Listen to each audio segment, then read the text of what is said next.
Hello everyone, this is Ellie the Elephant and welcome to my mini vlog. Charot.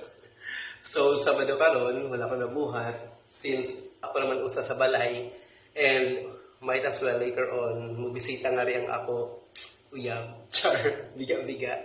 Anyway, wala mi nag-live-in kay bago pa, isang linggong pag-ibig pa lang.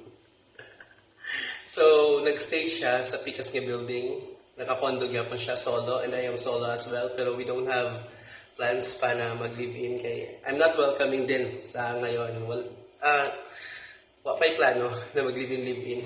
Mas namin yung solo-solo lang. So, I just woke up. Thanks God it's Saturday kasi that was a busy week sa office. And lumabas ako kanina. Nigawas ko, tapos nipulit ko ani. I don't know what they call it here, pero sa amo kay ba ako sangkist.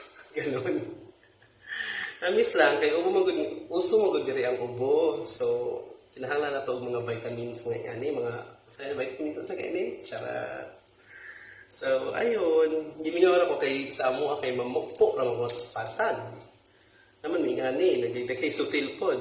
So, ngari kay baligya man. Medyo mas mahal, 450 pesos, half kilo. Charot. 45 pesos lang. So, muna siya ako lanlanon today while waiting sa text message sa ako uyang.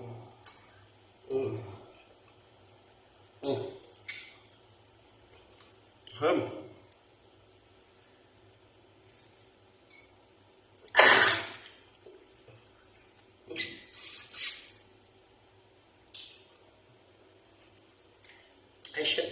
Nasa sink. Anyway, ako may mag-review niya. Bye everyone.